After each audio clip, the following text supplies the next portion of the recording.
விஜய பிரபாகர் தோல்வி அடையவில்லை, தோற்கடிக்கப்பட்டுள்ளார், சூழ்ச்சியால் வீழ்த்தப்பட்டு இருக்கிறார் என்பதுதான் உண்மை. அதற்கான ஆதாரங்கள் எல்லாமே எங்ககிட்ட இருக்கிறது. எப்படியெல்லாம் அங்கே வாக்கு எண்ணிக்கை அறிவிக்கப்பட்டது, எப்படியெல்லாம் அந்த முரண்பாடான வாக்குகள் வெளியிடப்பட்டது என்பது ஒவ்வொரு அறிவிப்பில் இருந்தும் நாங்கள் இதை மொத்தமாக எடுத்திருக்கோம். எதுலேயுமே 10,000 வாக்குகளை கடந்ததாக எந்த அறிவிப்புமே வரலை. தேர்தல் ஆணையத்தை தேசிய முற்போக்கு திராவிட கழகத்தின் சார்பாக கேட்டுக்கொள்கிறேன், மீண்டும் நிச்சயமாக அங்கே ரீகவுண்டிங்கை உடனடியாக செய்து என்ன அங்கே ஆக்சுவல் ஓட்டு வந்தது என்பதை நிரூபிக்கணும். நான் இந்த தேர்தலில் வேணாமா, இன்னும் எனக்கு அப்பா ஞாபகமாக தான் இருக்குது, என்னால் இன்னும் அந்த சோகத்திலேருந்து நான் வெளியே வரலன்னு தான் விஜய பிரபாகர் எவ்வளவோ சொன்னார், எல்லா நிர்வாகிகள்கிட்டையும் சொன்னார். ஆனால் எங்களுடைய மாவட்ட கழக செயலாளர், நிர்வாகிகள், தலைமை கழகம் எல்லாம் விஜய பிரபாட்ட இல்லை, நீ இந்த முறை போட்டியிடணும், அப்பா இல்லாதத போது நீ போட்டியிடணும் விருதுநகர்லன்னு சொன்னதுனால அந்த அன்பு கட்டளையை ஏற்று தான் அவர் போட்டியிட்டார். நடந்து முடிந்த 2024 பாராளுமன்ற தேர்தலில் அனைத்து இந்திய அண்ணா திராவிட முன்னேற்ற கழகம், தேசிய முற்போக்கு திராவிட கழகம் ஒன்றாக இணைந்து கூட்டணி அமைத்து 1 கோடி வாக்குகளுக்கு மேல் பெற்று ஒரு சரித்திரத்தை படைத்திருக்கிறோம். இந்த கூட்டணியின் வெற்றிக்காக எங்களுக்கு உறுதுணையாக இருந்த அண்ணன் எடப்பாடியார் அவர்களுக்கும், முன்னாள் அமைச்சர்களுக்கும், சட்டமன்ற உறுப்பினர்களுக்கும், அனைத்து இந்திய அண்ணா திராவிட முன்னேற்ற கழகத்தை சேர்ந்த அனைத்து நிர்வாகிகளுக்கும், தொண்டர்களுக்கும், அதே போல் தேசிய முற்போக்கு திராவிட கழகத்தின் அனைத்து மாவட்ட கழக செயலாளர்களுக்கும், எல்லா நிர்வாகிகளுக்கும், தொண்டர்களுக்கும் கடைசி வரைக்கும் இந்த போரில் கொஞ்சம் கூட சோர்வடையாமல் வெற்றி வீரர்களாக களத்தில் இறங்கி போராடிய எங்களது 5 வேட்பாளர்களுக்கும், அனைத்து இந்திய அண்ணா திராவிட முன்னேற்ற கழகத்தை சேர்ந்த 35 வேட்பாளர்களுக்கும் என்னுடைய மனமார்ந்த வாழ்த்துக்களையும் பாராட்டுகளையும் இந்த நேரத்தில் நான் தெரிவித்துக் கொள்கிறேன். கேப்டனுடைய ஆசீர்வாதத்துடன் இந்த கூட்டணி ஒரு நல்ல புரிதலோடு மக்களிடம் அமோகமான ஒரு வரவேற்பை பெற்றது. ஊடக மக்களாகிய உங்கள் அனைவருக்குமே நாங்கள் தெரியும். இன்றைக்கி நீங்கள் ஒவ்வொருத்தராக என்கிட்ட பேட்டி கேட்க வந்தீங்க. அதனால தான் உங்கள் அனைவரையுமே ஒரே நேரத்திலே அழைத்து தலைமை கழகத்தினுடைய அந்த அறிவிப்பை உங்ககிட்ட சொல்லணும் அப்படின்றது தான் இன்றைக்கி உங்கள் அத்தனை பேரையுமே நம்ம அழைச்சிருக்கிறோம். இன்றைக்கு இங்கே 4 வேட்பாளர்கள் இருக்கிறாங்க. கடலூர் வேட்பாளர் சிவக்கொழுந்து அவர்கள் வந்துக்கிட்டு இருக்காரு. இன்னொரு கொஞ்ச நேரத்தில் அவரும் இங்கே சேர்ந்துருவாங்க. இன்றைக்கு தேசிய முற்போக்கு திராவிட கழகத்தின் சார்பாக போட்டியிட்ட வேட்பாளர்கள் சிறப்பாக பணியாற்றி நல்ல ஒரு வாக்குகளை பெற்றிருக்காங்க. சென்னையில் பார்த்தசாரதிக்கு மட்டும்தான் குறைந்த வாக்குகள், ஆனால் திருவள்ளூரில் நல்லதம்பி, அதே போல் தஞ்சாவூரில் சிவநேசன், கடலூரில் சிவக்கொழுந்து, விருதுநகரில் விஜய பிரபாகர் கடைசி வரைக்கும் களத்தில் ஒரு வெற்றி வீரராக தன்னுடைய அத்தனை முயற்சிகளையும் எடுத்து கடைசி நிமிஷத்தில் அவர் தோல்வி அடைந்தார் என்று அறிவிக்கப்பட்டுள்ளது. உறுதியாக உங்ககிட்ட நான் சொல்கிறேன், விஜய பிரபாகர் தோல்வி அடையவில்லை, தோற்கடிக்கப்பட்டுள்ளார், வீழ்ச்சி அடையவில்லை, வீழ்த்தப்பட்டு இருக்கிறார். இதுதான் உண்மை. இது அத்தனை மக்களுக்கும், அத்தனை ஊடகத்தை சேர்ந்தவர்களுக்கும், தமிழகத்தில் இருக்கும் அத்தனை மக்களுக்கும் இது தெரியும். இன்றைக்கு விஜய பிரபாகரன் அவர்கள் முதல் முறையாக தேர்தல் களத்திலே இந்த சிறு வயதிலேயே இன்னைக்கு கேப்டன் இல்லாத அந்த கவலையை நாங்கள் இன்னும் மறக்கவே இல்லை. அந்த மிகப்பெரிய சோகத்திலிருந்து இன்னும் நாங்கள் மீளவே இல்லை. நான் இந்த தேர்தலில் வேணாமா, இன்னும் எனக்கு அப்பா ஞாபகமாக தான் இருக்குது, என்னால் இன்னும் அந்த சோகத்திலேருந்து நான் வெளியே வரலன்னு தான் விஜய பிரபாகர் எவ்வளவோ சொன்னார், எல்லா நிர்வாகிகள்கிட்டையும் சொன்னார். ஆனால் எங்களுடைய மாவட்ட கழக செயலாளர், நிர்வாகிகள், தலைமை கழகம் எல்லாம் விஜய பிரபாட்ட இல்லை, நீ இந்த முறை போட்டியிடணும், அப்பா இல்லாதத போது நீ போட்டியிடணும் விருதுநகர்லன்னு சொன்னதுனால அந்த அன்பு கட்டளையை ஏற்று தான் அவர் போட்டியிட்டார். ஆனாலும் கடைசி வரைக்கும் எதுலேயுமே தன்னுடைய முயற்சியை யாருமே கைவிடலை. நான் ஏன் வீழ்த்தப்பட்டிருக்கிறார் அப்படின்றதுக்கான ஒரு சிறு விளக்கத்தை இந்த நேரத்தில் சொல்கிறேன்.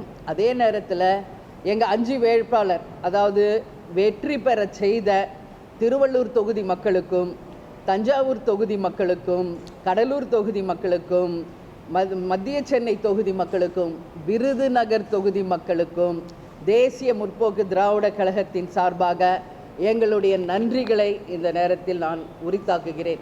மக்கள் தீர்ப்பே மகேசன் தீர்ப்பு என்பதை நாங்கள் ஏற்றுக்கிறோம். எத்தனையோ தேர்தலை நாங்கள் சந்திச்சிருக்கோம். இது ஒன்றும் நமக்கு புதுசு இல்லை. இனியும் இந்த கூட்டணியோட தேசிய முற்போக்கு திராவிட கழகம் நிச்சயமாக இனி வரும் காலங்களில் வீறுநடை போடும் என்பதை இந்த நேரத்தில் உங்களுக்கு உறுதியாக நான் தெரிவித்துக் கொள்கிறேன்.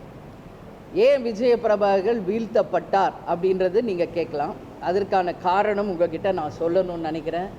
மொத்தம் விருதுநகர் தொகுதியில் 10 லட்சம் வாக்குகள் பதிவாயிருக்கிறது. அதில் விஜய பிரபாகர் அவர்கள் பெற்றது 3,80,878 வாக்குகள். அவர் தோல்வி உற்றதாக அறிவிக்கப்பட்ட வாக்குகள் 4,379. அவரை எதிர்த்து போட்டியிட்ட மாணிக் தாகூர் அவர்கள் அந்த 4,379 வாக்குகள் அதிகம் பெற்றதாக அறிவிக்கப்பட்டுள்ளது.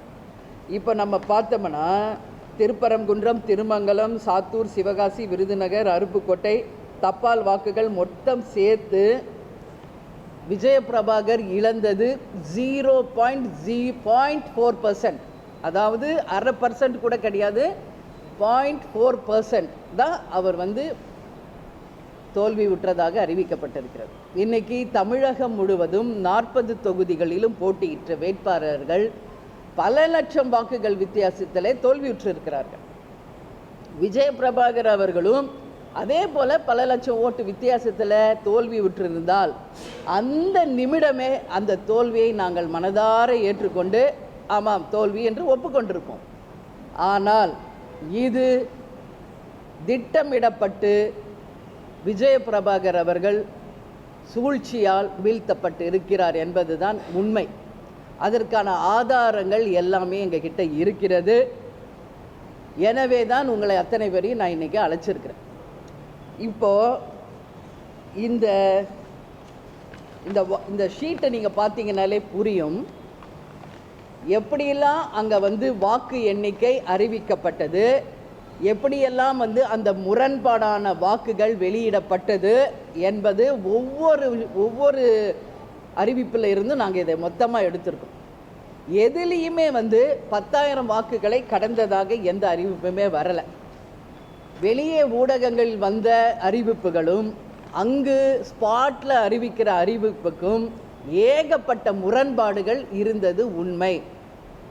ஏஆர்ஓ அவர்கள் ஒரு கணக்கை எழுதி கொண்டு ஆர்ஓ கிட்ட கொடுக்குறார். ஆர்ஓ தான் அதை அறிவிக்கிறார். ஆனால் அந்த ஏஆர்ஓ கிட்டேயே பல முரண்கேடுகள் நடந்துள்ளதாக அங்கே இருக்கும் அதிகாரிகளே எங்களுக்கு சொல்கிறாங்க. அங்கே கலெக்டராக இருந்தவர் ஒரு லஞ்ச் பிரேக்குக்கு அப்புறம் 3 மணிலேருந்து 5 மணி வரைக்கும் வாக்கு எண்ணிக்கையை நிறுத்துகிறாங்க. எதுக்காக நிறுத்துறீங்க? லஞ்ச் பிரேக்கு கொடுத்தாச்சு, அதுக்கப்புறம் எண்ணிக்கை போக வேண்டியதானே, எதற்காக நிறுத்துறீங்க? 3 மணிலேருந்து 5 மணி வரைக்கும் வாக்கு எண்ணிக்கை நிறுத்தப்பட்டிருக்கிறது. ஒரு கலெக்டர் வெளியே சொல்கிறார், எல்லாரும் மத்தியிலும் எனக்கு ப்ரெஷர் அதிகமாக இருக்கிறது, பல்வேறு இடங்களில் இருந்து எனக்கு நிர்பந்தப்படுத்துகிறார்கள், என்னால் இதை சமாளிக்க முடியல, என்னுடைய ஃபோனை நான் சுவிட்ச் ஆஃப் பண்ண போகிறேன் அப்படின்னு சொல்லி கலெக்டர் அவர்களே அங்கே நடு மையத்திற்கு அறிவிச்சிருக்கிறார். அப்போ யார் அவருக்கு ப்ரெஷர் கொடுக்கறது? யார் அவரை இந்த மாதிரி செயல்படாமல் தடுக்கிறது? எந்த சக்தி அப்படிங்கிறது நிச்சயமாக மக்களுக்கு இது வெளிச்சம் போட்டு காமிக்கணுன்றதுனால தான் நான் இந்த ப்ரெஸ் மீட்டே நான் கேட்டுக்கிட்டு இருக்கேன். தேர்தல் என்றால் உண்மையாக நடந்தால் அது தேர்தல். எந்த தேர்தல் முடிவுகள் அறிவிப்பதற்கு முன்பாகவே முதலமைச்சர் அவர்கள் 40 தொகுதிகளையும் திமுக வென்றது என்று சொல்கிறார். அது வரைக்கும் 4 தொகுதிகளில் இன்னும் போயிட்டு தான் இருக்குது கவுண்டிங். அதுக்கு முன்னாடி அவர் சொல்கிறாரு 40ஐயும் திமுக வென்று எடுத்ததுன்னு சொல்கிறார். அப்போ எதை வச்சு அவர் அப்படி சொல்கிறாரு அப்படிங்கிறத முதலமைச்சர் அவர்கள் நிச்சயமாக சொல்லணும். ஏன்னா விருதுநகர் தொகுதியில் மிட் நைட் வரைக்கும் கவுண்டிங் போய் 1 மணிக்கு மேலே தான் அமைச்சர் பெருமக்கள் 3 அமைச்சர்கள் அங்கு சென்று 1 மணி வாக்கில் மாணிக் தாகூரோட சென்று அந்த வெற்றி சான்றிதழை வாங்குறாங்க. அப்படி இருக்கும் பொழுது முதலமைச்சர் அவர்கள் எப்படி முன்கூட்டியே 40 தொகுதிகளையும் திமுக வென்றது என்று எப்படி சொல்றார் என்ற கேள்வியை நிச்சயம் அவர் தான் அதுக்கான பதில் சொல்லணும். இன்னைக்கு ஒரு இடத்துக்கு அமைச்சர் பெருமக்கள் செல்வதே சட்ட ரீதியான தவறான ஒரு விஷயம். அதுவும் மதுரையில் இருக்கும் ஒரு அமைச்சர் விருதுநகர் தொகுதிக்கு செல்ல வேண்டிய அவசியம் என்ன? இது அவங்களே அவங்களுடைய அஃபிஷியல் பேஜிலேயே போட்டிருக்காங்க. அமைச்சர் பெருமக்களும் மாணிக் தாகூர் அவர்களும் 1 மணி ராத்திரியில் அங்கே உட்காந்து அந்த வெற்றி சான்றிதழை பெற்றதாக அவர்களே அதிகாரப்பூர்வமாக அறிவிச்சிருக்காங்க. இதுவே முதல் தவறு. அப்படி இருக்கும் பொழுது ஏன் 3 மணிலேருந்து 5 மணி வரைக்கும் கலெக்டர் அவர்கள் கவுண்டிங்கை நிறுத்துறார்? நீங்கள் கேட்கலாம், ஏன் நீங்கள் அங்கேயே கேட்கல, ஏன் இதை அங்கேயே தடுத்திருக்கலாமே? உங்களுடைய பவர் ஏஜென்ட்டு, எங்களுடைய பவர் ஏஜென்டராக அண்ணன் கேடிஆர் தான் அங்கே இருந்தார். அவர் முறையிடுகிறார், தவறு நடக்கிறது, இதை நிறுத்த வேண்டும் என்று எவ்வளவோ கேட்டார். கேடிஆர் அண்ணன் கேட்குறார், இங்கே கவுண்டிங் சரியில்லை, தவறு நடக்குது, இந்த கவுண்டிங்கை உடனடியாக நிறுத்துங்கள் என்று எவ்வளோ முறையை அவர் சொல்லியிருக்காரு. நம்ம கட்சி சார்பாக, அதிமுக சார்பாக அங்கே உள்ளே இருந்த அனைத்து லாயர்ஸும் கேட்குறாங்க, இது இந்த கவுண்டிங் நிறுத்தப்பட்டு உடனடியாக ரீகவுண்டிங் போகணும் அப்படின்னு. அதுக்கு அங்கே இருந்த ஏஆர்ஓவோ ஆர்ஓவோ கலெக்டரோ செவிசாய்க்கலை. அதற்கு பதிலாக மிரட்டும் தோணியில் போலீஸ் ஃபோர்ஸை ஃபுல்லாக உள்ளே இறக்கி, ஐஜி டிஐஜியிலேருந்து அனைத்து காவல்துறை அதிகாரிகளையும் உள்ளே இறக்கி அங்கே ஒரு நியாயத்திற்கு செவிசாய்க்காமல் அவங்க கவுண்டிங்கை தொடர்ந்து நடத்திக்கிட்டே இருந்தாங்க. அது மட்டும் இல்லை, 13வது ரவுண்டுக்கு பிறகு அங்கு தவறுகள் நடந்தது உண்மை என்று ஒட்டுமொத்த பேருமே சொல்கிறாங்க. 5 பாக்ஸு, அதாவது 13வது பாக்ஸுக்கு அப்புறம் நிறுத்திட்டு 18வது பாக்ஸுக்கு போயிட்டாங்க, இவிஎம் பாக்ஸ் கவுண்டிங். அப்போது கேடிஆர் அண்ணன் கேட்குறாரு, ஏன் இந்த 5 பாக்ஸை ஓப்பன் பண்ணி இதுக்கு சொல்லிட்டு தானே நீங்கள் 18வதுக்கு போகணும், ஏன் நிறுத்துனீங்க என்று அவர் கேட்ட பிறகுதான், அதை தடை விதித்த பிறகுதான் மறுபடியும் 13ல் இருந்து 13, 14, 15, 16, 17 இவிஎம் பாக்ஸை ஓப்பன் பண்ணி அதில் கவுண்டிங் ஸ்டார்ட் பண்ணுறாங்க. அதற்கு பிறகு தான் அப்புறம் 18, 19 இதில் 3 இவிஎம் பாக்ஸ் ரிப்பேர் ஆயிடுச்சின்னு சொல்லி ஒரு ஓரமாக எடுத்து வச்சுட்டாங்க, அதை ஓப்பனே பண்ணல. அதற்கு பிறகு நம்ம ஏன் அந்த இவிஎம் பாக்ஸ் ஓப்பன் பண்ணலை என்று முறையிட்ட பிறகு அதற்கு பிறகு அதை ஓப்பன் பண்ணி அதில் இருக்கிற அந்த அந்த சீட்டு இருக்கு இல்லையா, ஓட்டு போட்ட சீட்டு, அதை வச்சு கவுண்டிங் பண்ணி 25வது ரவுண்டு வரைக்கும் முடிச்சிருக்காங்க. அதே மாதிரி தபால் ஓட்டு நம்ம பார்த்தோம்னா எல்லா தொகுதியிலையுமே காலையிலே முதல் வேலையாக தபால் ஓட்டுகளை எண்ணிடுவாங்க. ஆனால் விருதுநகர் மட்டும்தான் எல்லா கவுண்டிங்கும் முடித்து மிட் வரைக்கும் தபால் ஓட்டை எண்ணினது ஒன்லி விருதுநகர் தொகுதியில் மட்டும்தான். இது எல்லாமே நான் சொல்லும் பொழுதே இது நிச்சயமாக சூழ்ச்சி செய்யப்பட்டுள்ளது. எப்போ முதல்வர் அவர்கள் நாளை நாம் 40 தொகுதியை நாங்கள் சொன்னதுனால அவர்களுடைய அமைச்சர் பெருமக்கள் அதை உண்மையாக்க வேண்டும் என்பதற்காக அதிகாரிகளை நிர்பந்தப்படுத்தி அந்த கவுண்டிங்கை முறைகேடு நடத்தி நிற்பாட்டி அதை அவங்க இதை தடை செய்திருக்கிறார்கள் என்பதுதான் உண்மை. இதுதான் அங்கே நடந்திருக்கிற ஒரு விஷயம். நாங்கள் உடனடியாக அதை கேட்கும்போது அது யாருமே அதை செவிசாய்க்கலை. அதனால் இன்றைக்கு நாங்கள் இதை தேர்தல் ஆணையத்திடம் நேற்றே இமெயில் மூலமாக ரீகவுண்டிங்குக்கு நிச்சயமாக தேர்தல் ஆணையம் ஆணையிட வேண்டும் என்று நேற்றே நாங்கள் இமெயிலையும் லெட்டர் மூலமாகவும் ரெஜிஸ்டர் போஸ்ட் மூலமாகவும் அனுப்பியிருக்கோம். எனவே நான் தேர்தல் ஆணையத்தை தேசிய முற்போக்கு திராவிட கழகத்தின் சார்பாக கேட்டுக்கொள்கிறேன். மீண்டும் நிச்சயமாக அங்கே ரீகவுண்டிங்கை உடனடியாக செய்து என்ன அங்கே ஆக்சுவல் ஓட்டு வந்தது என்பதை நிரூபிக்கணும். உண்மையிலேயே அது இல்லை அப்படின்னா நான் தலைவனுக்கு ஏற்றுக்கிறேன், அதில் எந்த மாற்று கருத்துமே கிடையாது. ஆனால் இது சூழ்ச்சி செய்யப்பட்டு வீழ்த்தப்பட்டிருக்கிறார் விஜய் பிரபாகர், இதுதான் உண்மை. நான் என்ன சொல்கிறேன், 50-60 வருஷமாக கட்சி நடத்துகிறீங்க, ஆட்சியில் இருக்கீங்க. ஒரு சின்ன பையன் முதல் வாட்டி தேர்தலில் நிற்கிறாரு, அப்படி ஜெயிச்சாதான் என்ன போச்சு உங்களுக்கு? 39 தொகுதி நீங்கள் ஜெயிச்சதை அறிவிச்சிக்கிட்டு இருக்கீங்களா? ஒரு தொகுதியில் கடைசி வரைக்கும் போராடி வருகிறாரே ஒரு இளைஞர், அப்படின்னு பெரிய மனசோட நீங்கள் அவரை வந்து ஜெயிக்க வச்சுருந்தீங்கன்னா இந்த ஆட்சியை நான் தலைவணங்கி நான் வந்து போற்றி இருப்பேன், வரவேற்று இருப்பேன். அதுலேயும் சூழ்ச்சி செய்து அவர் வந்து ஜெயிக்கக்கூடாது என்பதற்காக இன்னைக்கு அவங்க அமைச்சர் பெருமக்களை வைத்து அதிகாரிகளை மிரட்டி, கலெக்டரே என்னால் ப்ரெஷர் தாங்க முடியல, என் ஃபோனை சுவிட்ச் ஆஃப் பண்ணுறேன் என்று சொல்லக்கூடிய அளவு அவர் மனநிலையை கொண்டு சென்று இந்த அளவு ஒரு தவறுதல் அங்கே நடந்திருக்கிறது. எனவே தேர்தல் ஆணையத்திடம் கேப்டனோட ஆசியுடன் நாங்கள் தேமுதிகவின் சார்பாக தேர்தல் ஆணையத்துக்கிட்ட நாங்கள் கேட்டுக்கிறோம், மீண்டும் விருதுநகர் தொகுதியில் ரீகவுண்டிங் நிச்சயமாக உடனடியாக செய்ய வேண்டும் என்று நான் இந்த ப்ரெஸ் மீட் மூலியமாக நான் கேட்டுக்கொள்கிறேன்.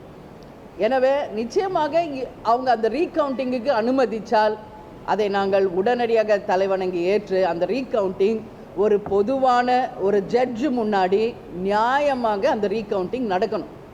இதே ஏஆர்ஓ அதே ஆர்ஓ மூலியம் மட்டும் இல்லாமல் ஒரு பொதுவான ஒரு ரிட்டையர்ட் ஜட்ஜ் முன்னாடி அந்த ரீகவுண்டிங் செய்யப்பட வேண்டும்.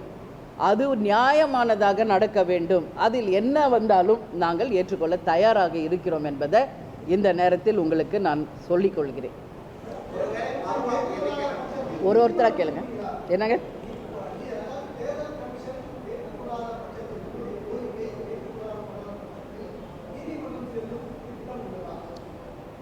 தமிழ்நாடு முழுக்க இன்னைக்கு வரைக்கும் நம்ம எத்தனையோ தேர்தல்களை பார்த்துருக்கோம். இது மாதிரி எத்தனையோ முறைகேடுகளை நாம் பார்த்துருக்குறோம். இது மாதிரி எத்தனையோ கம்ப்ளைண்ட்ஸாக பார்த்துருக்குறோம். கோர்ட்டுக்கு போனதையும் பார்த்துருக்குறோம். 5 ஆண்டுகள் கழித்து தான் அதற்கான தீர்ப்பு வந்ததையும் இன்னும் பார்த்துக்கிட்டு தான் இருக்கும். இப்போ சபாநாயகரை ஒருத்தர் இருக்கார், அவர் மேலேயே வழக்கு இருக்கிறது. ஆனால் இதை 3 வருஷம் முடிச்சு 4வது வருஷம் சபாநாயகராக அவர் தொடர்ந்துக்கிட்டு தான் இருக்கார். நான் என்ன கேட்டுக்கிறேன், இது ஜனநாயக திருவிழா என்று சொல்லும் தேர்தல் ஆணையம் ஏன் வந்து இப்போ 5 தொகுதியில் போட்டிட்டோம், வேறு யார் தொகுதியை பற்றி நான் ஏன் கேட்கல? ஓகே, மிகப்பெரிய டிஃப்ரென்ஸில் அவங்க தோல்வி விட்டுறாங்க, அதை நாங்கள் ஏற்றுக்கிறோம். எதற்காக விஜயபிரபன் கடைசி வரைக்கும் அந்த ஓட்டிங்கை நிப்பாட்டி அங்கே வந்து ப்ரெஷராக இருக்குன்னு சொல்லி செல்ஃபோன் ஆஃப் பண்ணி ஒரு 10 முறை வெளியே போய் கலெக்டர் பேசி எல்லாமே அங்கே நடந்தது உள்ளங்கை நெல்லிக்கனியாக எல்லாருக்கும் தெரியும். இதை தான் நாங்கள் கேட்குறோம். உறுதியாக இதற்கு தலைவணங்கி தேர்தல் ஆணையம் தான் இதுக்கு ஒரு நல்ல தீர்வு தர வேண்டும் அப்படின்றதில் நான் உறுதியாக இருக்கேன்.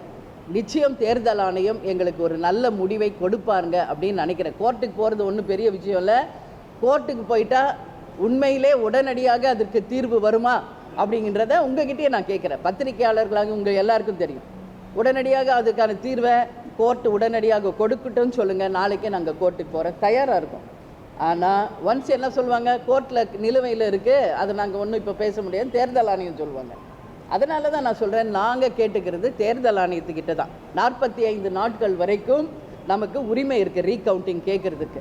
அதனால தான் நாங்கள் முதல்ல தேர்தல் ஆணையத்துக்கிட்ட தான் இதை கேட்குறோம். ஒரு எக்ஸாம் எழுதுகிறோம், நான் எழுதுனதை விட என் மார்க்கு கம்மினா இமிடியேட்டாக ரீகவுண்டிங் போகிறாங்கல்ல ஸ்டூடெண்ட்ஸை.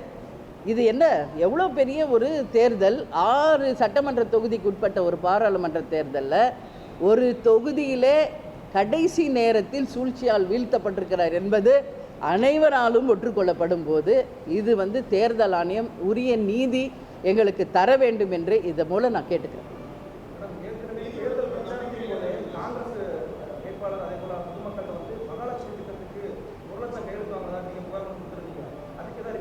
இல்லை, ஏற்கனவே தேர்தல் நடந்த பொழுதே ஒரு வாக்காளரே, அதாவது மாணிக் தாகூர் அவரே நேரடியாக போய் ஒரு 1.25 லட்சம் மகாலட்சுமி திட்டம்னு சொல்லி 1 லட்சம் ரூபாய்க்கு பூரா பேர்கிட்டையும் கையெழுத்து வாங்கினது நாங்கள் வந்து அதிகாரப்பூர்வமாக வித் எவிடன்ஸ் வந்து நாங்கள் தேர்தல் ஆணையரிடம் நாங்களும் கொடுத்துருக்கோம், பிஜேபியும் கொடுத்துருக்காங்க. அப்போ என்ன சொல்லிட்டாங்க, இப்போ தேர்தல் விதி ஸ்டார்ட் ஆகிட்டதுனால இப்பொழுதைக்கு இது தள்ளி வைக்கப்படுகிறது, தேர்தல் முடிந்த பிறகு இதை பற்றி பேசுவோம் அப்படின்னு அப்போதைக்கு அதை முடிச்சிட்டாங்க. பட் ஸ்டில் அந்த கேஸ் பெண்டிங்கில் இருக்குது. அப்பொழுதே அவர் தகுதி நீக்கம் செய்யப்பட வேண்டிய ஒரு வேட்பாளர். இப்போ ஓட்டு காசு கொடுக்குறாங்கன்றது எல்லாருக்கும் தெரியும், மறைமுகமாக யாரோ போய் கொடுப்பாங்க. இது வேட்பாளரே நேரடியாக போய் 1 லட்சம் ரூபாய்க்கு கையெழுத்து வாங்குறாரு வீடு வீடாக போய். இது வித் வீடியோ ஃபோட்டோஸோட எவிடன்ஸோட எல்லாமே எங்ககிட்டயும் இருக்குது, பிஜேபி கிட்டேயும் இருக்குது. அதை வச்சே நிச்சயமாக ஒரு தகுதி நீக்கம் செய்யப்பட வேண்டியவர் தான், அதில் மாற்று கருத்து இல்லை. ஆனாலும் தேர்தல் முடிஞ்சிருச்சு. இப்போ கடைசியில் கவுண்டிங்லேயுமே வந்து தவறு நடந்திருக்கிறது. இதை தான் நாங்கள் தேர்தல் ஆணையர்கிட்ட கேட்டுக்கிறோம்.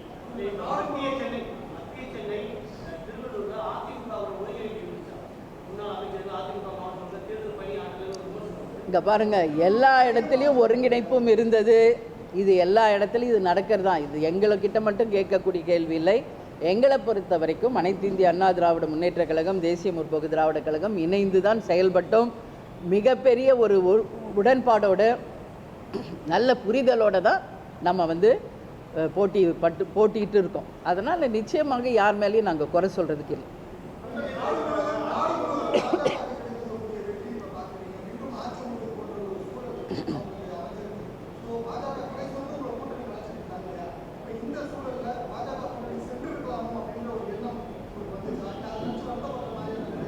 வருத்தப்படுறதுக்கு இங்கே ஒன்றுமே இல்லைங்க.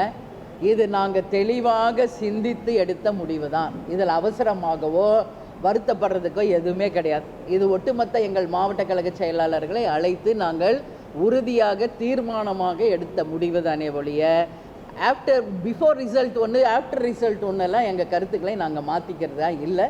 நாங்கள் எடுத்த முடிவு நாங்கள் சரியான ஒரு முடிவு தான் இதில் எடுத்திருக்கோம்.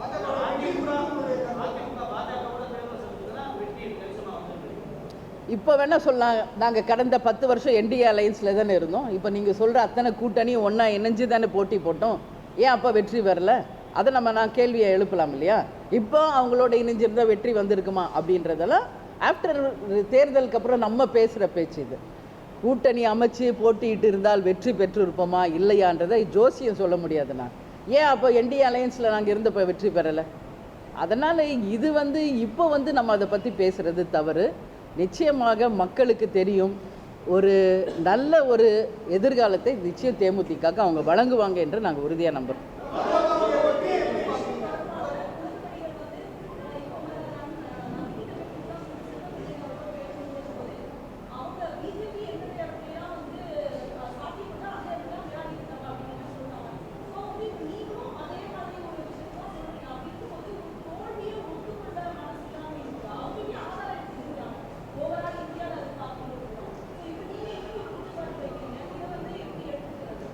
எங்களுடைய வேட்பாளர்களுடைய ரிசல்ட்டை தான் நான் சொல்ல முடியும். எங்கள் வேட்பாளர்கள் போட்டியிட்ட 5 தொகுதியில் நடந்தது நான் சொல்லிட்டேன். மற்ற எல்லாம் மிகப்பெரிய வாக்கு வித்தியாசத்தில் தோல்விட்டுறதுன்னா நான் அதை பற்றி பேசல, நான் ஏற்றுக்கிறேன். பட் விஜயபிரபாகர் விஷயத்தில் கடைசி நிமிடம் வரைக்கும் அது இழுத்து சூழ்ச்சி செய்து கவுண்டிங்கை நிப்பாட்டி எல்லா பிரச்சனையும் உண்டாக்கி அது விஷமத்தனமத்தோட வீழ்ச்சி அடைய செய்திருக்கிறார்கள் என்பதுதான் எங்கள் கருத்து. அதனால் நிச்சயமாக இதை நாங்கள் தேர்தல் ஆணையத்திடம் கொண்டு செல்வோம். யார் இருக்கும்? இப்போ யார் ஜெயிச்சாங்களோ அவங்க தானே. இப்போ மாணிக் தாகூர் அவர்கள் கடந்த 10 ஆண்டு காலமாக அவர் தான் எம்பியாக இருக்கார். இல்லை, அது நீங்கள் கலெக்டர்கிட்ட தான் கேட்கணும். மிஸ்டர் நீங்கள் இதை விருதுநகர் மாவட்ட கலெக்டர்கிட்ட இந்த கேள்வியை நீங்கள் பத்திரிகைக்காரர்கள் கேட்கணும். ஏன்னா கவுண்டிங் நடக்கிற அந்த மையத்தில் அவர் சொல்கிறார், எனக்கு ப்ரெஷர் ஓவராக இருக்குது, என்னால் ஹேண்டில் பண்ண முடியல, நான் ஃபோன் ஸ்விட்ச் ஆஃப் பண்ண போகிறேன், என்னால் இன்றைக்கி மேலே ஹேண்டில் பண்ண முடியலன்னு ஆஃப் பண்ணுறாரு. 3 மணிலேருந்து 5 மணி வரைக்கும் கவுண்டிங்கை நிறுத்துறாரு. 13வது ரவுண்டுக்கு அப்புறம் நிப்பாட்டுறாரு. அதுக்கப்புறம் 18 கேடிஆர் அண்ணஸ் கேட்ட பிறகு தான் 18வது ரவுண்டில் ஆரம்பிக்கிறார். நடுவில் 5 ரவுண்டை விட்டுட்டு போகிறாரு. ஏன் இந்த குளறுபடி? அதுதான் நாங்கள் கேட்குறோம். அப்போ யார் ப்ரெஷர் பண்ணது அப்படிங்கிறது மாணிக் தாகூருக்கும் தெரியும், கலெக்டருக்கும் தெரியும், அங்கே இருந்த மக்களுக்கும் தெரியும். இந்த கேள்வியை நீங்கள் அவர்களிடம் கேட்கிறோம்.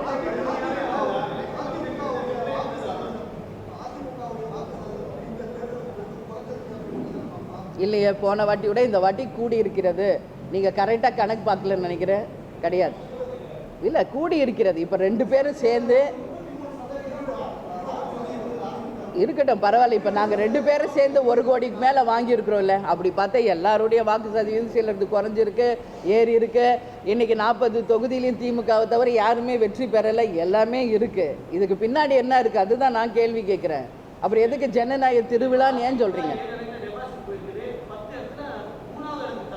சரி சரி சரி, என்ன வெற்றி தோல்வி என்பது எல்லா கட்சிக்கும் சகஜம்தான். இதே திமுக ஒரு இடத்துல மட்டும் வெற்றி பெற்று அனைத்து தொகுதியிலையும் தோக்கலையா? இன்னைக்கு பாஜக 3வது வாட்டி ஆட்சி அமைக்கிறாங்க. இந்தியா முழுக்க ஒரு இடத்துல தான் பாஜக வெற்றி பெற்று அத்தனை தொகுதியிலையும் தோக்கலையா? இதே அம்மா ஜெயலலிதா இருந்தப்போ 38 தொகுதி ஜெயிச்சாங்க. திமுக எல்லாமே தோக்கலையா? அதுக்கு பிறகு அதிமுகக்கு அப்புறம் திமுக வந்தாங்க, அவங்க 38 ஜெயிச்சாங்க, மீதி 2 இடம் அதிமுக ஜெயிச்சது. நான் ஒன்று விஷயம் கேட்குறேன், இது வரைக்கும் 15 ஆண்டு காலமாக மத்திய அரசிலிருந்து எந்த பலனையும் பெறாமல் ஏமாற்றப்பட்டு இருப்பவர்கள் தமிழக மக்கள் மட்டும்தான். இதை நான் உறுதியாக சொல்கிறேன். ஏற்கனவே 10 வருஷத்தை இழந்துட்டோம். இப்போ மீண்டும் இன்னொரு 5 வருஷத்தை தமிழ்நாடும் தமிழக மக்களும் தான் இழந்துக்கிட்டு இருக்காங்க. மக்களே உங்களைக்கிட்ட கேட்டுக்கிறேன், நமக்கு சென்ட்ரல் கவர்மெண்ட்டில் யார் ஆட்சியில் இருக்காங்களோ அவங்களுடைய தயவு இருந்தால் மட்டும்தான் தமிழ்நாட்டில் பல திட்டங்களை நாம் கொண்டு வர முடியும்.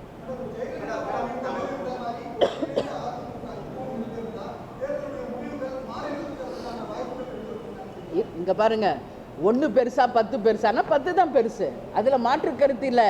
பட் அவங்களுக்குள்ள நடக்கிற உட்கட்சி விஷயத்தை நான் பேச தயாராக இல்லை. இதை டீல் செய்ய வேண்டியது அதிமுகவில் இருப்பவர்கள் தானே ஒழிய தேமுதிக கிடையாது. அதனால் 1 பெருசா 10 பெருசானா 10 தான் பெருசு.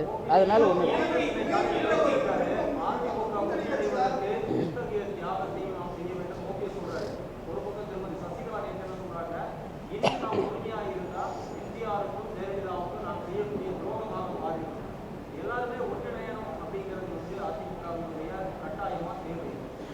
நான் என்ன சொல்கிறேன், ஒற்றுமையாக இருந்தால் வெற்றி உறுதி, அதில் மாற்று கருத்து இல்லை. அவங்க ஒன்று சேர்றாங்களா சேரலையா அப்படின்னு தேமுதிக சார்பாக நான் சொல்ல முடியாது அந்த கருத்தை. இது அவங்க உட்கட்சி விஷயம், அவங்க உட்கட்சி விஷயம். இது பேச வேண்டியது அதிமுகவை சேர்ந்தவர்கள் தானே ஒழிய தேமுதிகவை சேர்ந்தவர்கள் கிடையாது.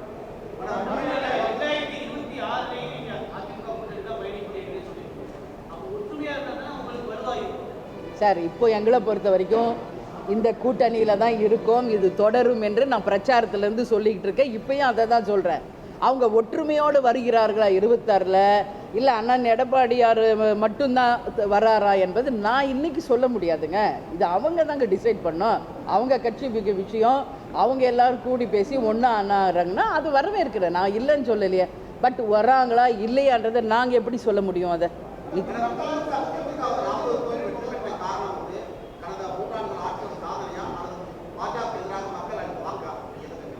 இது மக்கள்கிட்ட நீங்கள் போய் கேளுங்க. என்கிட்ட கேட்குறத விட மக்கள்கிட்ட கேளுங்க. ஆட்சி பலம், அதிகார பலம், பணபலம், கூட்டணி பலத்தை கொண்டு தான் இன்றைக்கி ஜெயிச்சிருக்காங்க. அது ஒன்று. அதனால் இது ஒன்றும் அப்படியே பெரிய இமாலய வெற்றியெல்லாம் ஒன்றும் கிடையாது. இது மாதிரி பல வெற்றிகளை நாம் பார்த்துருக்குறோம். ஆனால் நான் கேட்குறேன், போன வாட்டி 38 MP ஜெயிச்சிங்கள, என்ன நல்லது தமிழ்நாட்டுக்கு திமுக பண்ணுச்சு? அது மட்டும் நான் கேள்வியாக எழுப்புறேன். இப்போ 40 ஜெயிச்சிட்டிங்க, சந்தோஷம். தேமுதிக சார்பாக வாழ்த்துக்களை தெரிவிச்சுக்கிறோம். இந்த 40 ஜெயிச்சதுனால தமிழ்நாட்டுக்கு காவேரியிலிருந்து தண்ணியை உடனடியாக கொண்டு வந்துடுறீங்களா? கச்சத்தீவை மீட்டு கொண்டு வந்துடுறீங்களா? நீங்கள் ஏற்கனவே சொல்லியிருக்கிறீங்களா எய்ம்ஸ் மருத்துவமனை, அதை கட்டி முடிக்கிறீங்களா? நீட் எக்ஸாமை உடனடியாக ஒரு கையெழுத்தில் நாங்கள் தமிழ்நாட்டை விட்டு விரட்டுவோன்னு சொன்னார் உதயநிதி, விரட்டுறாரா? இந்த கேள்விக்கெல்லாம் அவங்க பதில் சொல்லட்டும். அப்போ தான் இது உண்மையில் வெற்றியா தோல்வியா என்பதை நான் பதில் சொல்லணும்.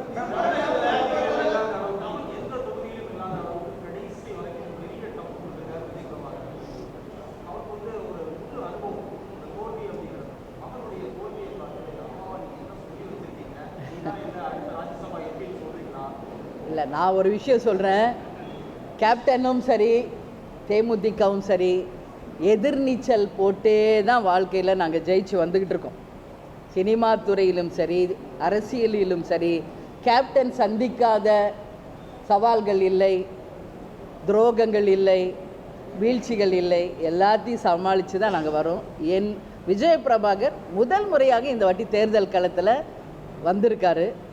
அதை எல்லாரும் சேர்ந்து பெரிய மனசோட உண்மையாக அவரை ஜெயிக்க வச்சுருந்தா சூழ்ச்சி இல்லாமல் ஒட்டுமொத்த தமிழக மக்களே இந்த ஆட்சியை வரவேற்றிருப்பாங்க.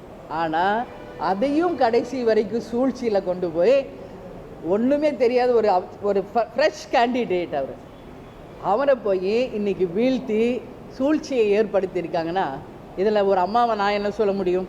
ஆனால் இந்த தோல்விகளை எல்லாம் கண்டு துவண்டு போகும் கட்சி தேசிய முற்போக்கு திராவிட கழகம் கிடையாது. அதை மட்டும் நான் உறுதியாக சொல்கிறேன், அதில் மாற்று கருத்தே கிடையாது. இது மாதிரி இதோ 19 வருஷம் ஆச்சு கட்சி ஆரம்பிச்சு. எத்தனையோ வெற்றிகளையும் பார்த்துருக்கோம், எத்தனையோ தோல்விகளையும் பார்த்துருக்கோம். இன்றைக்கி நாங்கள் கேப்டனையே இழந்து இன்றைக்கி இந்த கட்சியை வழி நடத்திக்கிட்டு இருக்கோம். அதனால் எங்களுடைய மாவட்ட கழக செயலாளர்கள், எங்களுடைய நிர்வாகிகள், எங்கள் உண்மை தொண்டர்களுடைய உறுதுணையோடு மீண்டும் தேமுதிகவை நாங்கள் வெற்றி நடை செய்வோம் என்பதை மட்டும் இந்த நேரத்தில் உறுதியாக சொல்கிறோம்.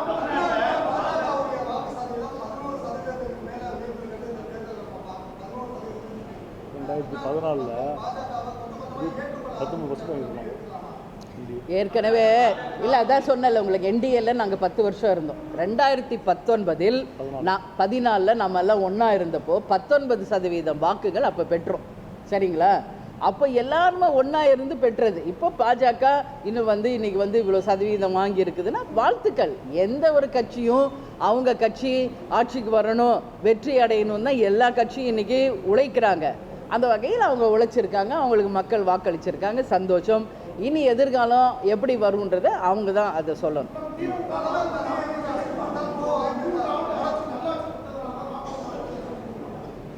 அதான் நான் சொல்லிட்டேன்ல, நல்லாட்சி கொடுத்துருக்காங்களா இல்லையா என்பதை நீங்கள் மக்கள்கிட்ட போய் கேளுங்க, பத்திரிகையாளர்களாகிய நீங்கன்னு நான் கேட்குறேன். இன்றைக்கி அவங்க சட்டமன்ற தொகுதி தேர்தல் வாக்குறுதியில் கொடுத்த பல வாக்குறுதிகளை இன்னும் நிறைவேற்றலை. இப்போ பார்லிமெண்ட் எலெக்ஷன்லேயும் ஒரு மேனிஃபெஸ்டோ வெளியிட்டாங்க. அந்த மேனிஃபெஸ்டோவில் அவங்க வெளியிட்ட அந்த வாக்குறுதிகளை அவர்கள் நிறைவேற்றுகிறார்களா என்ற கேள்வியை உங்கள் முன்னாடி நான் இன்றைக்கி வைக்கிறேன். அதில் தான் சில குறிப்புகளை உங்கள் முன்னாடி கேட்டேன். அதெல்லாம் முதல்ல அவங்க செய்யட்டும், அப்போ நான் ஏற்றுக்கிறேன் இது உண்மையிலேயே நல்ல ஆட்சி தான். அதனால் இது நான் சொன்னால் எதிர்கட்சி அப்படி தான் குற்றம் சொல்லுவாங்க. நான் சொல்லலைங்க, மக்கள்கிட்ட போய் நான் தான் சொல்கிறேன். கேப்டன் சொன்னார்ல, எப்பா எங்களை விட்டுருங்க, நாங்கள் வரவே இல்லை களத்துக்கு, நீங்களே இருங்க, நீங்களே மக்களுக்கு நல்லது செய்யுங்க, இந்த தமிழ்நாட்டை சிறப்பாக கொண்டு போங்க, நாங்கள் வேணால் ஒதுங்கி இருந்து வேடிக்கை பார்க்குறோம் தலைவர் சொன்னார்ல, அதே தான் நானும் சொல்கிறேன். வாங்க, நீங்களே நல்லது பண்ணுங்க, ஊழல் இல்லாமல் நேர்மையான ஆட்சியை கொடுங்க. இன்னைக்கு எத்தனை லட்சம் பேர் இன்னைக்கு வேலை வாய்ப்பு இல்லாமல் இருக்குங்கிறாங்கன்றதை மனவேதனையோடு முன்னாடி நான் கேட்குறேங்க. நேற்று நான் ஒரு குறிப்பு பார்க்குறேன், 54 லட்சம் இளைஞர்கள் வேலை வாய்ப்புக்காக கவர்மெண்ட்டில் அப்ளை பண்ணிட்டு வேலை இல்லாமல் இன்னைக்கு வறுமையில் வாடிக்கிட்டு இருக்காங்க. எத்தனை லட்சம் பேர் ஒரு வேளை சாப்பாடு கூட இல்லாமல் இந்த தமிழ்நாட்டில் கஷ்டப்பட்டுக்கிட்டு இருக்காங்க. எங்கு பார்த்தாலும் டாஸ்மாகும் கஞ்சாவும் லஞ்சம் ஊழலும் இதுதான் இருக்குது. எந்த சாலையாவது நீங்கள் நம்ம சென்னை சிட்டியில் இருக்கோம், எந்த ஒரு சாலையாவது பயன்பாட்டுக்குரியதாக இருக்குதா? தயவு செஞ்சு சொல்லுங்கள். இன்றைக்கி பத்திரிகையாளர்கள் நீங்கள்லாம் அந்த ரோட்டில் போகிறீங்க வர எத்தனை பேருக்கு ஸ்பைனல் கார்டு அவுட்டு ஓப்பனாக ஒத்துக்கங்க. அந்த அளவு ஒரு மோசமான சாலைகளை இன்றைக்கி நிர்வகிச்சுருக்காங்க. கேட்டால் சிங்கப்பூருக்கு இணையான ஒரு சென்னை சிட்டியை உருவாக்கணும்னு சொன்னாங்க. இதே கூவம், இப்போ தான் நான் சைனா போயிட்டு வந்து உங்ககிட்ட நான் அறிக்கை கொடுத்தேங்க, இதே கூவம் தாங்க அங்கேயும் இருக்குது. ஆனால் அந்த கூவத்தை அந்த அளவு அவங்க பராமரித்து அந்த நீரோட்டமான அதை வைத்து அந்த மக்களுக்கு அந்த தண்ணீரை ரீசைக்ளிங் பண்ணி உபயோகப்படுத்திக்கிட்டு இருக்காங்க. எத்தனை பாலங்கள், அத்தனை பேருக்கும் வேலை வாய்ப்பு, மக்கள் தொகையில் இந்தியாவுக்கு இணையாக இருக்கும் சைனா இன்னைக்கு நம்மளை விட 100 ஆண்டு காலம் முன்னாடி இருக்காங்க. ஸோ அந்த மாதிரி சரித்திரத்தை எல்லாம் இவங்க படைக்கட்டும். அப்போ நாங்களே ஒதுங்கி சிறந்த ஆட்சி பண்ணுறாங்க, நீங்களே பண்ணுங்கன்னு நாங்கள் தலை வணங்கி ஏற்றுக்கிறோம். எதுங்க? இன்றைக்கி தாங்க நாங்கள் அப்ளை பண்ணியிருக்கோம். நாங்கள் நேற்றே அனுப்பிட்டோங்க. தேர்தல் ஆணையத்துக்கிட்ட நாங்கள் உரிமையோடு கேட்குறோம். நிச்சயம் அவங்க எங்களுக்கு செவி சாய்ப்பாங்க என்று நாங்கள் நம்புகிறோம். இல்லாத பட்சத்தில் அடுத்த கட்டம் என்னன்றதை நான் உங்களுக்கு சொல்கிறேன்.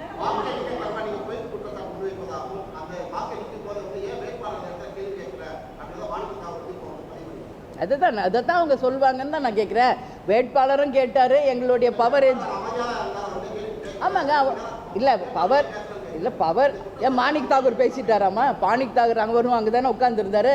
அவர் பக்கமாக வசனமாக பேசிகிட்டு இருந்தார் மாணிக் தாகூர். அவரும் வாய் மூடி அமைதியாக தான் இருந்தார். அவரும் ஒரு வார்த்தை பேசலையே. ஏன் விஜய் பிரபாகர் மட்டும் கேட்குறாரு? அவர் என்ன பக்கம் வசனம் படிச்சுட்டு இருந்தாரு? அதைத்தான் நான் சொல்கிறேன். அவர் தான், அதுக்கு தான் நான் ஒரு பவர் ஏஜென்ட்டாக ஒரு முன்னாள் அமைச்சர் எங்கள் கூட்டணி சார்பாக ஒரு சீனியர் ஒருத்தர் இருக்கும்போது அவர் தான் அதை பேசணும். இவர் முதல் முறையாக இன்னைக்கு களத்தில் இருக்கார். அப்படி இருக்கும்போது அண்ணன் கேடிஆர் கேள்வி எழுப்புறார், இது தவறு நடக்குது, உடனடியாக கவுண்டிங்கை நிறுத்துங்கன்னு சொல்கிறாரு. அதுக்கு தான் அவர் சுவிட்ச் ஆஃப் பண்ணிவிட்டு என்னால் ப்ரெஷர் தாங்க முடியலன்னு கவுண்டிங்கை நிறுத்துறாரு. இதுதான் அங்கே நடந்தது. இதைத்தான் நாங்கள் கேட்குறோம். ஏன் 2 மணி நேரம் கவுண்டிங் ஏன் ஸ்டாப் பண்ணுறீங்க? ஏன் 13வது பாக்ஸ்லேருந்து 18வது பாக்ஸ்க்கு ஏன் போகிறீங்க? ஏன்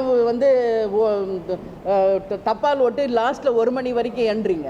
ஏன் இந்த முறைகேடுகள் என்பது தான் எங்கள் கேள்வி. எதுங்க? இல்லை, இது தேமுதிக வேட்பாளர் என்பதனால தேமுதிக சார்பாக நாங்கள் தேர்தல் ஆணையத்திடம் நாங்கள் முறையிட்டிருக்கோம்.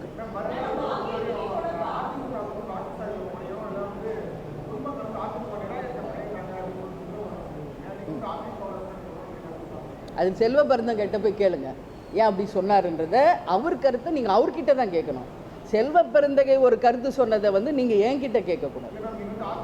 நாங்கள் அவங்க கூட தாங்க கூட்டணி, அவங்க கூட தாங்க தொடர போகிறோம், சரிங்களா? அதுக்காக செல்வ பெருந்தகை ஒரு கருத்து சொல்வார், இன்னொருத்தர் ஒரு கருத்து சொல்வார், அதையெல்லாம் நாங்கள் ஏற்றுக்கிறதே இல்லை. அவர் சொன்ன கருத்துக்கு பதில் அவர்கிட்ட கேளுங்க, எங்கள் கருத்துக்கு எங்ககிட்ட பதில் கேளுங்க.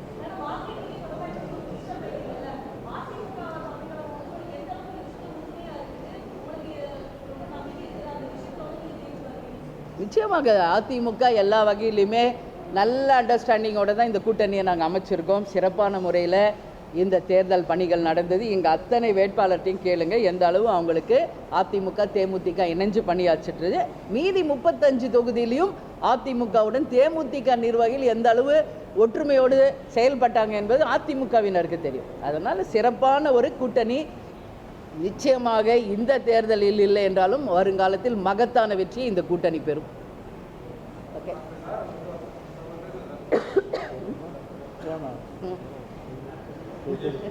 விஜய் பிரபாகர் பேசி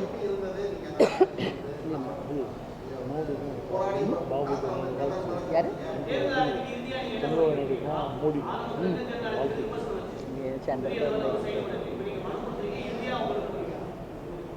கரெக்டான வாக்கு எண்ணிக்கை எதுவாக இருந்தாலுமே தன்னைக்கு முறையோடு நாங்கள் எங்கள் பொதுச் செயலர் சொல்லியிருக்காங்க. அது என்னமோ அது தேர்தல் அணி முறையோடு செஞ்சால் அது சந்தோஷமாக ஏரியாவுக்கு மக்களுக்கு உழைக்க முடியலன்றது தான் வேதனை தான். இல்லை, இது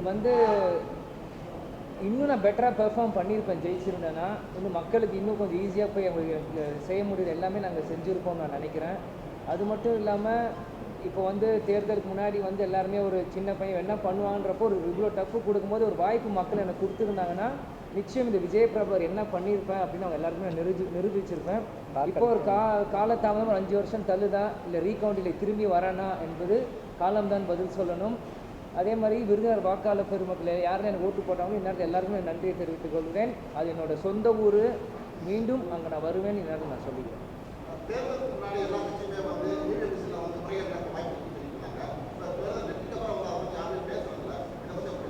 அதுதாங்க வேதனையான ஒரு விஷயம் நான் சொல்கிறேங்க.